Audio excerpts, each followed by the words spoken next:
So students, welcome to AI Education at Study with Anas sir. Today I will be starting class 11 accounts chapter number 11 special purpose book cycling. आज की class की video में हम start करेंगे purchase return या फिर return outward account. तो इस टाइप के ट्रांजेक्शन हमारे पास आती है जब कोई रिटर्न हो रहे होते हैं बोर्ड से या फिर कोई सेल रिटर्न हो रही होती है तो उनको कैसे ट्रीट किया जाता है बुक्स ऑफ अकाउंट के अंदर। तो आज की क्लास के अंदर हम परचेज रिटर्न भी सीखेंगे और सेल्स रिटर्न भी। और आज ही क्लास के अंदर हम प्रैक्टिकल प्रॉब्लम्स की स्टार्ट करेंगे। तो अभी स्टार्ट करते हैं क्वेश्चन नंबर 5। परचेज रिटर्न काफी छोटा सा क्वेश्चन है हमारा। तो पहली ट्रांजेक्शन की कह return goods to Ramkrishna and sons for 2000। तो सिंपल हमें यहाँ पे ट्रांजेक्शन सब चीज सेम तो रहेगी। 2023 का ईयर है और हमें मंथ कौन सा दे रखा है, अप्रैल 15। सबसे पहले एड्रेस डालो, यहाँ पे किसे कर रहे हैं, रामकृष्ण को, राम कृष्ण एंड सन्स। अब इसके अंदर जो है वो ये सब अमाउंट नहीं होते कि भाई ये अमाउंट इतने पर पे जा रहा है, 2 रुपए, जैसे 2 रुपए हम करें 2 पर 100 पीसेस पे जा रहा है, तो ये सब चीज कुछ नहीं होती। जब गुड्स रिटर्न होते हैं ना वो डायरेक्ट एंट्री हमें गिवन होती है। तो यहाँ पे सिंपल ये रखा है कि 2000 रुपए की परचेज रिटर्न हो रही है, तो 2000 रुपए क्या लिख देंगे हम यहाँ पे डिटेल्स में लिख देंगे और less trade discount, trade discount दे रहे हैं हम उसको,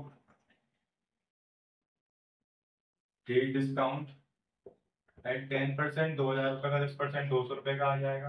अब हम हटाएंगे इसमें से तो कितने रुपए बचेंगे हमारे पास, 1900 रुपए। तो ये 1900 रुपए का अमाउंट यहाँ पर आएगा, सॉरी सॉरी 1800 रुपए। तो 1800 रुपए का अमाउंट जो हमारा यहाँ पर आ जाएगा। और नेक्स्ट ट्रांजेक्शन को पढ़ते हैं, return goods to Gopal and sons. ये कौन सी तारीख की ट्रांजेक्शन है, अप्रैल 20 की है।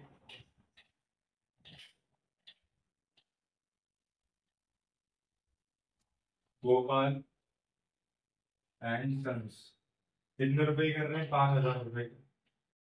अभी 5000 रुपए सीधे चले जाएंगे, 5000 रुपए के सिवा और हमें अमाउंट गिवन नहीं है, यानी कि ट्रेड डिस्काउंट वगैरह कुछ गिवन नहीं है। अब हम तो कम कर लेंगे, कितना आएगा हमारे पास, 5 6800।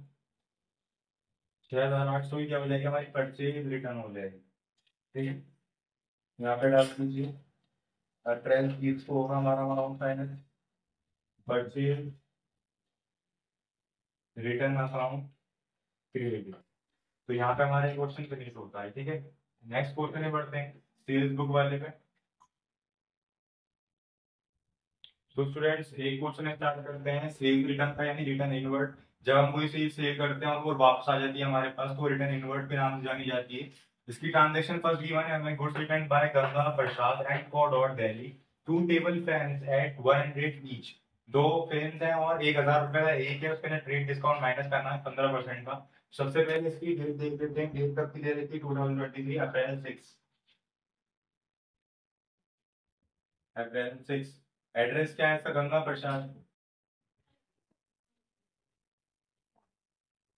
Ganga Prasad at co dot Delhi, 2 table fans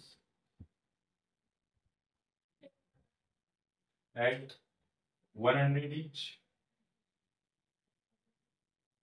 2000 रुपए की डिटेल में डाल दीजिए। फिर ट्रेड डिस्काउंट माइनस करना है, लेस ट्रेड डिस्काउंट एट 15%, 15% निकाल लीजिए यहाँ पर। 2000 रुपये में कितने गए, 300 रुपये।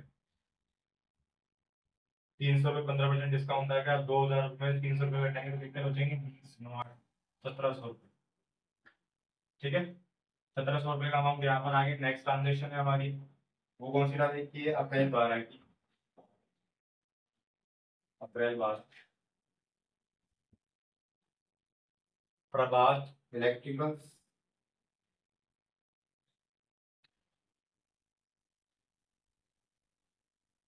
इलेक्ट्रिकल्स कहाँ से खरीदे हैं, आगरा से।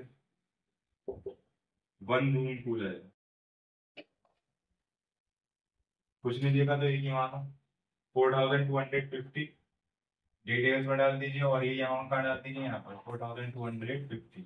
अब इसका टोटल कर लीजिए, यहाँ लिख दीजिए sales return account, sale return account या फिर रिटर्न इनवर्ड अकाउंट। ये लिखने के बाद सेल्स रिटर्न का नीचे डेबिट का होता है, इसको सम कर लीजिए, 4 5 5,950, 5,950 रुपये का अमाउंट यहाँ आ गया। इतनी की हमारी सेल्स रिटर्न होगी। तो स्टूडेंट्स यहाँ तक हमारी इलस्ट्रेशन। तो स्टूडेंट्स अब हम करेंगे कुछ प्रैक्टिकल प्रॉब्लम से स्टार्ट, बट उससे प्रैक्टिकल प्रॉब्लम को स्टार्ट करने से पहले कुछ चीज समझ लेते हैं कि आने वाले क्वेश्चंस के अंदर हमें कुछ चीज ऐसी दे रखी हो सकती है कि कुछ ट्रांजेक्शन के अंदर परचेज रिटर्न भी गिवन हो, परचेज आउटवर्ड, मतलब ये सब चीज तो एक ही होती है, यानी परचेज रिटर्न भी बनाना हो, परचेज बुक भी बनानी हो, सेल्स भी बनानी हो और सेल्स रिटर्न भी। तो उनकी पहचान कैसे करी जाए? परचेज की तो आप पहचान कर लोगे, परचेज सेल तो सेम रहती है, पर जो हम जब परचेज रिटर्न की एंट्री करते हैं तो उस ट्रांजेक्शन में लिखा रहता है कि दिस परसेंट टू, यानी कि जब परचेज रिटर्न की एंट्री आएगी तो वहां पर टू लिखा रहेगा, ठीक है। अदरवाइज ये इसके लिए होता है हमारी परचेज रिटर्न के लिए। अदरवाइज कोई सेल्स रिटर्न हो रही होगी तो बाय, सेल्स रिटर्न, इसके लिए बाय, यानी कि उस बंदे की तरफ से कोई अमाउंट या फिर कोई स्टॉक हमें वापस किया गया है। टू का मतलब ये रहता है कि हमारी तरफ से वापस गया है। तो टू और बाय पहचान रहती है परचेज की और सेल्स की। तो यहाँ तक हम समझते हैं। अब स्टार्ट करते हैं प्रैक्टिकल प्रॉब्लम। और एक चीज और, जब हम परचेज रिटर्न बुक प्रिपेयर करते हैं तो हमारा फॉर्मेट जो है वो बिल्कुल सेम रहता है इट इज परचेज बुक की तरह। बट चेंजेस क्या आते हैं, जहां पर हम इनवॉइस नंबर लिखते हैं, इनवॉइस जहां पर आता है वहां पर हम लिख देते हैं डेबिट। अगर हम प्रीपेड कर रहे हैं सेल्स वाली का केस परचेज का, अगर हम प्रीपेड कर रहे हैं सेल्स वाली तो इनवॉइस की जगह क्या आ जाएगा हमारा क्रेडिट, यानी कि क्रेडिट नॉट। जब हम डेबिट नोट प्रीपेड करते हैं तो ये अकाउंटिंग के अंदर इसलिए प्रीपेड किया जाता है, जब हमारी परचेज रिटर्न हो रही हो तो हम एक अपने क्रेडिटर को या डेटर को एक स्लिप देते हैं कि भाई आपने इतना अमाउंट या फिर इतने स्टॉक रिटर्न करा है। ऐसी सेल्स रिटर्न के अंदर क्रेडिट नोट प्रीपेयर करते हैं, वो स्लिप दे दी जाती है सामने वाले पर्सन को। तो इसीलिए आपने फॉर्मेट के अंदर नोटिस भी किया होगा, ये दो रजिस्ट्रेशन करवाए मैंने, तो क्या होता है पहले date, particulars, debit note, ledger folio, details amount, बाकी सारी चीजें सेम रहती है। तो डेबिट नोट और क्रेडिट नोट एक एक्सपेंस मतलब एक्स्ट्रा चीज आ जाती है।